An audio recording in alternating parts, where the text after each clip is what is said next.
Welcome back to our channel. నా video నీకోసం.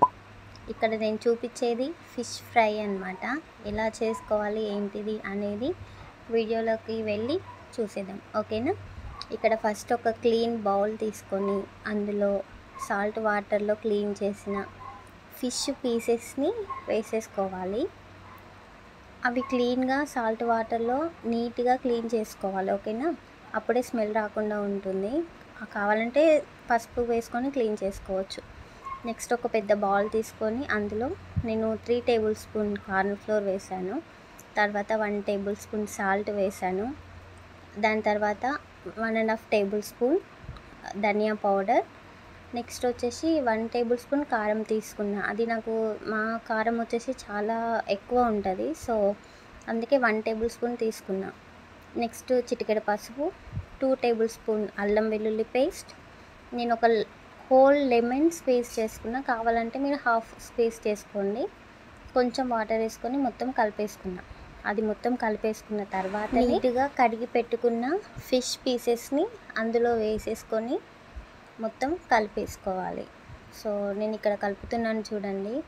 నీట్గా మొత్తం ఫిష్ పీసెస్కి ఆ మసాలా మొత్తం పట్టే విధంగా కలిపేసుకొని ఒక హాఫ్ అన్ అవర్ అలా పక్కన పెట్టేసుకుంటే సరిపోతుంది.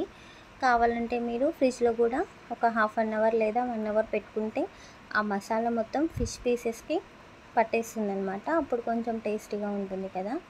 చూడండి, నేను ఇక్కడ చూపిస్తున్నా. నా ప్రాసెసింగ్ అయితే అంతా అయిపోయింది. నేను బయటే పెట్టాను హాఫ్ అన్ అవర్. దాని తర్వాత తీసుకొని డైరెక్ట్ డీప్ ఫ్రై చేశాను. కావాలి అంటే మీరు షాలో ఫ్రై కూడా చేసుకోవచ్చు. నేనైతే డీప్ ఫ్రై చేశాను. నాకు ఇలాగే ఇష్టం ఉంటుంది కాబట్టి నేనైతే ఇలానే చేశాను. షాలో ఫ్రై కూడా చాలా బాగుంటుంది. ఆయిల్ కొంచెం తక్కువ పడుతుంది కదా. వెయిట్ లాస్ అవ్వాలి అనుకునే వాళ్ళు షాలో ఫ్రై చేసుకోవచ్చు.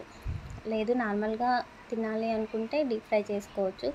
చాలా బాగుంటుంది. ఒక్కసారి మీరు ఇలా ట్రై చేసి చూడండి, మీకు కూడా టేస్ట్ చాలా బాగా. చూసారు కదా, ఇక్కడ నేను లాస్ట్ ఒక 2-3 పీసెస్ మాత్రమే మిగిలాయి. మొత్తం ప్రాసెసింగ్ అంతా కంప్లీట్ అయిపోయింది.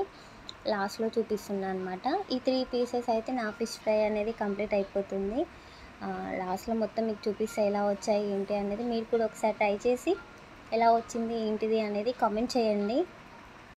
ఈ వీడియో మీకు నచ్చిందా లేదా అనేది కూడా కామెంట్ చేసి చెప్పండి. ఫిష్ ఫ్రై ట్రై చేసి ఎలా వచ్చింది ఏంటిది అనేది నాతో షేర్ చేసుకోండి. ఫైనల్గా ఫిష్ ఫ్రై మాత్రం ఇలా వచ్చింది. ఈరోజు ఫిష్ ఫ్రై చేయడానికి రీజన్ మా విలేజ్లో వర్షం వచ్చిందనమాట. చూడండి వ్యూ ఎంత బాగుంది. అసలు విలేజ్లో ఉంటేనే ఇలాంటి ఎన్విరాన్మెంట్ని మనం ఆస్వాదించగలం.